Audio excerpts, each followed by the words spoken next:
दोस्तों, ये कहानी सच्ची घटना पर आधारित है। ये कहानी एक ऐसी लड़की की है जो कुछ बनना नहीं चाहती बल्कि एक सिंपल सी लाइफ जीना चाहती है, लेकिन कुछ दरिंदों ने उसकी जिंदगी को मौत से भी बदतर बना दिया। और क्या कुछ हुआ, क्या कुछ उसकी फैमिली के साथ हुआ, आइए इस कहानी में जानते हैं। इस कहानी में नाम और जगह बदल दिए गए हैं। ये घटना राजस्थान के चित्तौड़गढ़ जिले के फतेहपुरा गांव की एक लड़की के साथ घटित हुई थी। इस कहानी को सुनकर आपकी भी रूह कांप उठेगी। कहानी की शुरुआत में हम सिया नाम की लड़की को देखते हैं, जिसकी उम्र 17 साल है। सिया उत्तर प्रदेश के देवगंज गांव में अपने परिवार के साथ रहती है। उसके परिवार में उसकी माँ, पिता, उसका छोटा भाई सूरज और दादी रहती है। सिया का परिवार बहुत गरीब है और वो एक छोटी जाति से बिलोंग करते हैं। रात को सिया जब शौच के लिए खेत में जाती है तो वो बहुत ज्यादा डरी हुई थी।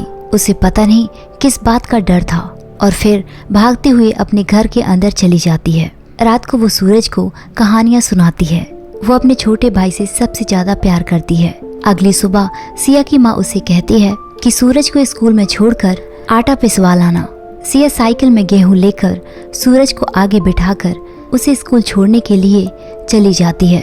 और जब सिया सूरज को स्कूल छोड़कर वापस आती है तो रास्ते में कुछ लड़के उसका पीछा करने लग जाते हैं। सिया उन्हें देखकर बहुत ज्यादा घबरा जाती है और वो अपनी साइकिल की स्पीड तेज कर लेती है। उन लड़कों में से एक लड़का विधायक का बेटा था, जिसका नाम बच्चन था, और सामने से महेंद्र नाम का आदमी आ जाता है।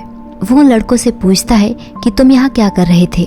बच्चन कहता है कि सिया के गेहूं गिर रहे थे, इसलिए हम तो बस उसे बता ही रहे थे, लेकिन वो सुनने को तैयार ही नहीं। इतना कहकर वो लोग वहाँ से चले जाते हैं और सिया भी डर के मारे चक्की न जाकर वो अपने घर चली जाती है। यहाँ सिया की माँ को रास्ते में एक औरत मिलती है। वो औरत अक्सर सिया की माँ के पास आती रहती है। दरअसल वो विधायक के लिए काम करती है और वो सिया की माँ से कहती है कि हम जल्द ही सिया को नौकरी लगवा देंगे। वैसे सिया ने 6वीं तक पढ़ाई की है, लेकिन उस औरत का दावा है कि वो विधायक को कहकर नौकरी लगवा देगी। इस पर सिया की माँ कहती है कि शादी की उम्र में नौकरी की बातें मत करो, लेकिन वो औरत सिया की माँ के साथ चलते चलते उसके घर तक आ जाती है। सिया की माँ जब बोरी में थोड़ी गेहूं देखती है तो वो सिया को डांटने लगती है। फिर वो औरत सिया को हाथ लगाकर कहती है कि बच्ची है, इसे मत डांटो। सिया गुस्से से उसका हाथ झटक देती है और कहती है कि निकल जाओ हमारे घर से। इस पर सिया की माँ उसे थप्पड़ मार देती है। सिया अपनी प्रॉब्लम घर वालों को नहीं बताती थी। वो इस गांव में रहना नहीं चाहती थी। दरअसल उसके चाचा अपनी फैमिली के साथ दिल्ली में रहते हैं और वो उनके पास जाना चाहती है, इसलिए वो अगली सुबह महेंद्र के पास जाती है। और यहाँ हम बता दें कि महेंद्र सिया के चाचा का दोस्त है। वो इसी गांव का है, लेकिन वो दिल्ली में वकालत करता है। वकालत कहें तो वो छोटा वकील है और यहाँ कुछ दिन के लिए गांव में आया है। सिया उसे मामा बुलाती है। वो कहती है मुझे दिल्ली जाने के लिए थोड़े से पैसे चाहिए, क्या आप मुझे दे सकते हैं। इस पर महेंद्र कहता है कि तुम दिल्ली जाकर करोगी क्या, वहाँ पर नौकरियाँ मिलनी बहुत ही मुश्किल है, तुम्हारे लिए गाँव ही सही है। और सिया मायूस होकर वहाँ से चली जाती है। वो थोड़ी देर तालाब के पास बैठती है और फिर से आगे जाने लगती है। रास्ते में फिर से विधायक का बेटा बच्चन अपने दोस्तों के साथ आ जाता है। वो सिया को देखते ही उसे रोकने की कोशिश करता है। सिया अपने पैर जल्दी जल्दी से आगे बढ़ाने लगती है और यहाँ वहाँ भागने की कोशिश करती है, लेकिन वो लोग अपनी गाड़ी से बाहर निकालकर सिया को घसीटते हुए गाड़ी के अंदर डाल देते हैं। और फिर हम सिया के परिवार को देखते हैं। 12 घंटे हो चुके थे, लेकिन सिया का अभी तक कोई पता नहीं चला था। सिया के घर में महेंद्र भी मौजूद था और फिर वो लोग थाने जाने का फैसला करते हैं। वो लोग दरोगा को अपनी सारी बात बताते हैं कि उनकी बेटी 12 घंटों से गायब है। और सिया के पिता बताते हैं कि महेंद्र एक वकील है, लेकिन उनकी वहाँ कोई सुनने वाला नहीं था। वो लोग अजीब तरह से उनसे बर्ताव करते हैं। उन्हें कहते हैं अपनी चप्पल बाहर उतार कर आओ। महेंद्र उसे FIR लिखने को कहता है, लेकिन दरोगा कहता है इससे कुछ नहीं होगा। वो कहता है आपकी लड़की मिल जाएगी, मैंने सब कुछ लिख लिया है। लेकिन सब कुछ सामने था, उसने कुछ भी नहीं लिखा था, न ही उनकी FIR दर्ज की गई। सिया के घर वाले रात दिन जाग रहे थे। वो अपनी बेटी को हर जगह ढूंढने की कोशिश करते हैं और अब 2 दिन बीत चुके थे। महेंद्र फिर से थाने जाता है और इस बार दरोगा कहता है कि हम लोग बस उसे ढूंढने जा ही रहे थे। यहाँ सूरज अपनी माँ से पूछता है कि दीदी कहाँ चली गई, मुझे अपनी दीदी के पास जाना है। और फिर अगली सुबह महेंद्र के पास एक रिपोर्टर आता है। वो कहता है आपने फेसबुक पर एक स्टोरी डाली थी कि देवगंज की पुलिस लापरवाही लड़की के माँ बाप पर पड़ सकती है भारी, और इस स्टोरी में दम है। मैं आपकी राय लेना चाहता हूँ कि मैं इस न्यूज को आज की हेडलाइन बना दूं। और फिर क्या था, ये खबर मिनटों में विधायक तक पहुँच गई।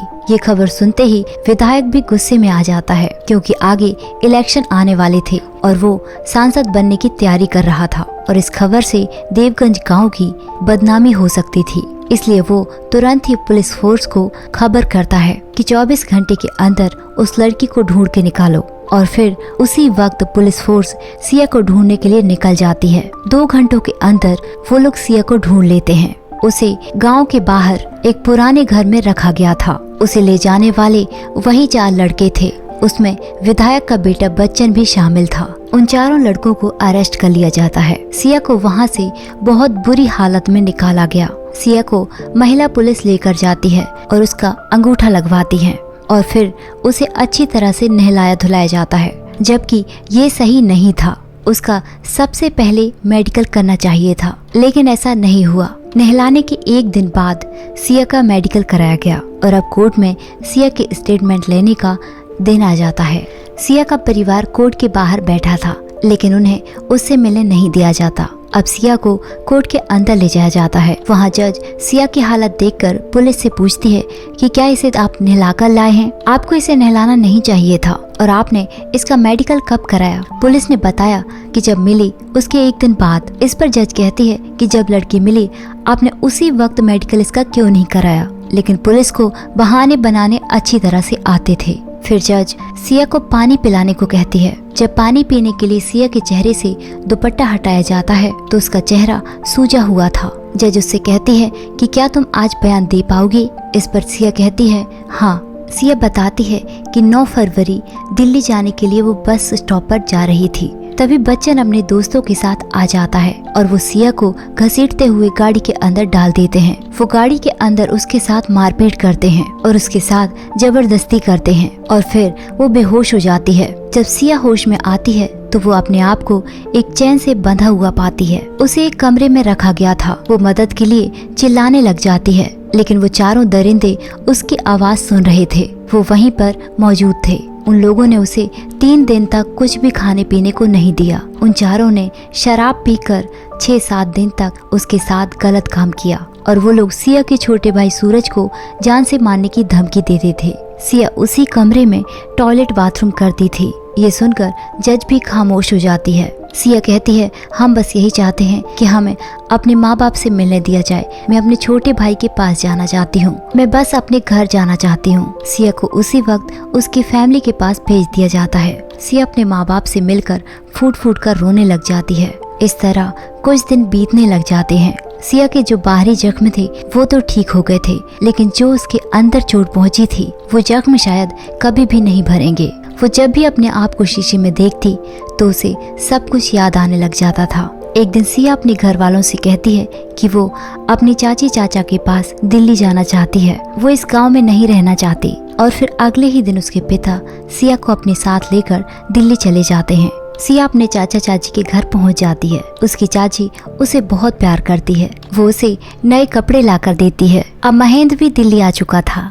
वो भी उसी किराए के मकान में रहता है। एक दिन वो सिया से कहता है कि सिया तुम आगे की पढ़ाई क्यों नहीं कर लेती? हम तुम्हारे घर वालों से बात करके यहाँ तुम्हारा एडमिशन करा देते हैं। और फिर सिया महेंद्र की किताबों को देखने लग जाती है। और यहाँ देवगंज गाँव में उन चारों लड़कों को बेल मिल चुकी थी। वो चारों जेल से रिहा हो चुके थे। जब ये खबर महेंद्र को पता चलती है तो वो गुस्से से आग बबूला हो जाता है। वो सोचने लग जाता है कि आखिर डिस्ट्रिक्ट कोर्ट से बेल कैसे मिल सकती है? लड़की नाबालिग है। उन चारों पर तो पॉक्सो एक्ट लगना चाहिए था। फिर ऐसा क्यों हुआ? जब महेंद्र सिया को इस बारे में बताता है तो वो भी उदास हो जाती है कि कितनी आसानी से इतने बड़े अपराधियों को छोड़ दिया गया। महेंद्र उन अपराधियों को सजा दिलाना चाहता है, लेकिन सिया के घर वाले इस केस में आगे नहीं बढ़ना चाहते। वो इस बात को यहीं खत्म कर देना चाहते हैं कि जो हो गया सो हो गया। रात को सिया को वही सपना आता है जो सब उसके साथ हुआ था, और वो घबराकर नींद से उठ जाती है।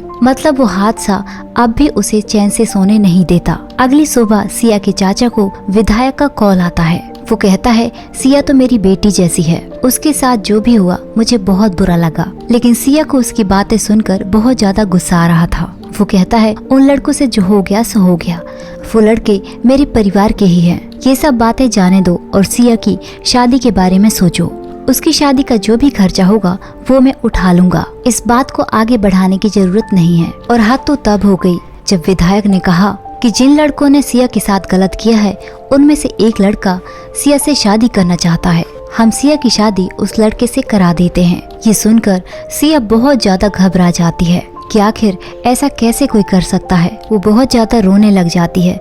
फिर उसकी चाची उसे संभालती है और वो कहती है वो ऐसा कुछ नहीं होने देगी। अगली सुबह सिया के चाचा उसकी चाची से कहते हैं कि हमारे पास कोई और रास्ता है भी नहीं, आखिर सिया से शादी फिर करेगा भी कौन? यदि सिया उस लड़के से शादी कर लेगी तो सब लोगों का मुंह भी बंद हो जाएगा। सिया की चाची गुस्से से कहती है कि वो ऐसा कुछ नहीं होने देगी। वो ये सारी बातें सुन रही थी और वहाँ से वो महेंद्र के पास जाती है और कहती है वो लड़के आखिर छूट कैसे गए, मैं उन चारों को सजा दिलवाना चाहती हूँ। महेंद्र उसे समझाता है कि इस लड़ाई में हम आगे बढ़ते जाएं, लेकिन तुम्हें इस लड़ाई में फिर पीछे नहीं हटना होगा। तुम अपने पापा और चाचा की तरह कहीं पीछे तो नहीं हट जाओगी। फिर सिया अपना पक्का इरादा बनाकर कहती है कि मैं लड़ूंगी। और फिर महेंद्र उसे एक कागज देता है कि तुम्हारे साथ जो कुछ भी हुआ मुझे सारी डिटेल लिख कर दो। और अगले दिन सिया, उसके पापा और महेंद्र देवगंज जाने लगते हैं और वो पीछे बैठकर उसी कागज को पढ़ता है जो सिया ने लिखा था। उस कागज में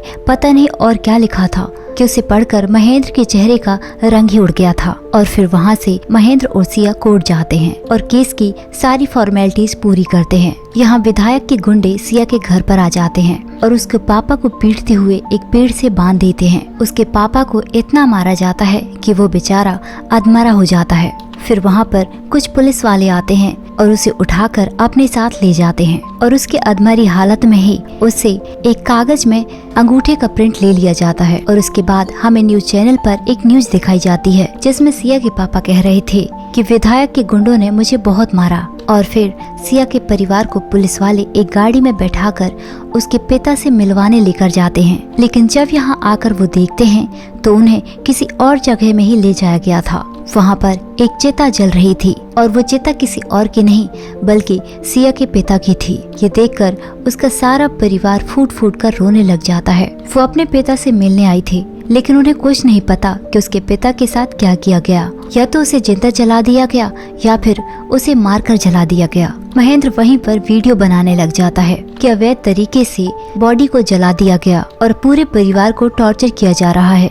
अब सिया के साथ जो कुछ भी हुआ वो सारी खबर न्यूज चैनल पर चल रही थी। उसके पिता को किस तरह अवैध तरीके से जला दिया गया वो भी सब कुछ न्यूज में दिखाया जा रहा था। और फिर एक कॉन्फ्रेंस रखी जाती है जिसमें रिपोर्टर्स विधायक से सवाल करते हैं कि क्या ये सच है इन सब के पीछे आपके छोटे भाई अनिल का हाथ है। और उनमें से एक रिपोर्टर कहता है कि क्या आपको पता है कि ये केस सीबीआई को सौंप दिया गया है। ये सुनकर विधायक के चेहरे का रंग उड़ जाता है और अगले दिन सीबीआई की टीम देवगंज पहुंच जाती है। वहाँ सिया से पूछताछ की जाती है। वो कहते हैं आपने एक रिपोर्ट में विधायक के बेटे बच्चन का नाम लिया है, वहीं दूसरे में विधायक वरुण का नाम लिया है। आखिर तुम इल्जाम लगाना किस पर चाहती हो? ये सुनकर सिया वहाँ से उठकर चली जाती है और अपनी माँ के गले लगकर रोने लग जाती है। महेंद्र उसे हौसला देता है और फिर से पूछताछ की जाती है और अब इस बार सिया की माँ भी उसके साथ थी। और फिर सिया बताती है कि 4 फरवरी रात के 9:30 बजे विधायक वरुण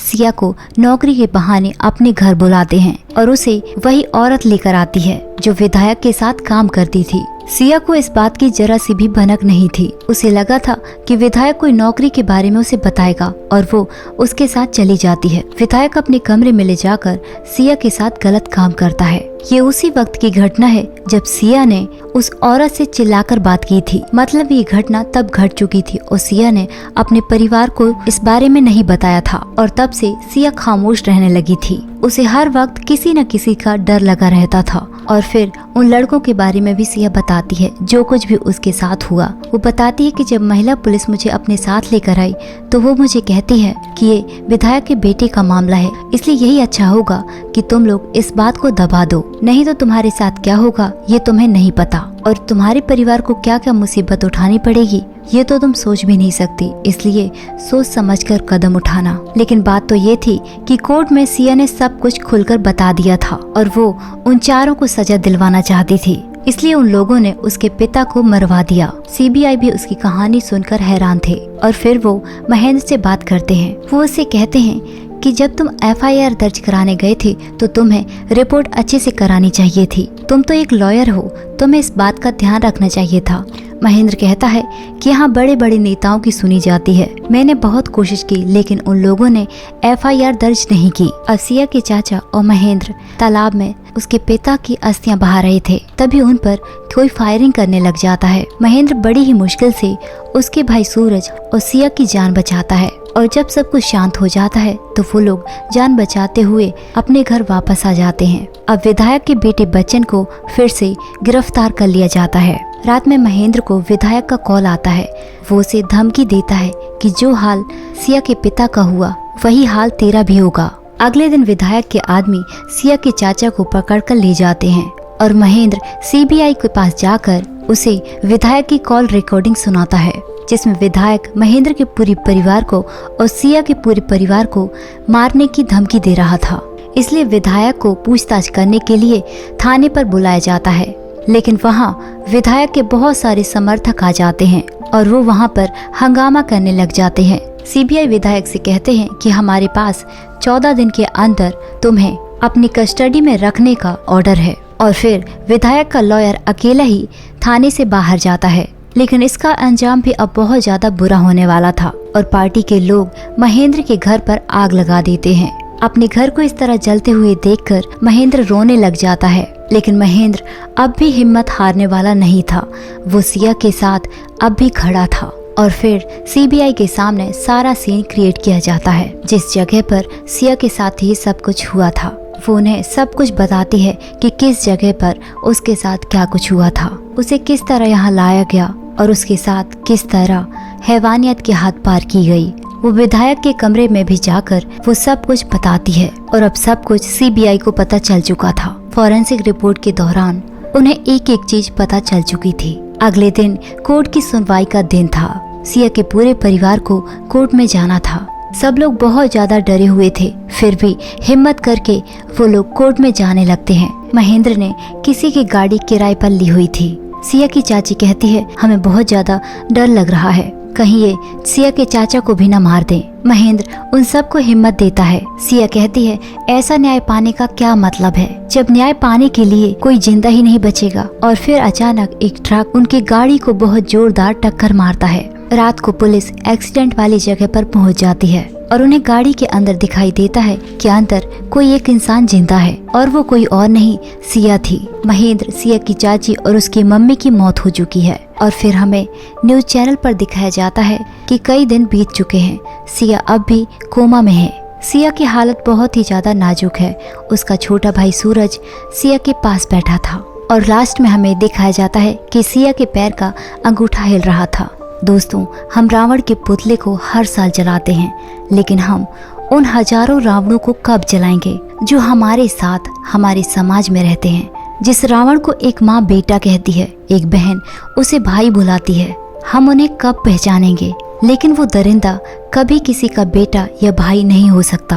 वो जानवर रावण से भी बड़ा राक्षस है जो हमारी बेटियों को जीने नहीं देते, उन्हें पढ़ने नहीं देते, उन्हें आजादी से चलने नहीं देते, उनकी हंसती खेलती जिंदगी जहानुम बना देते हैं। इन समाज के दरिंदों के बारे में आपकी क्या राय है? कमेंट बॉक्स में कमेंट करके जरूर बताइए। Thanks for watching.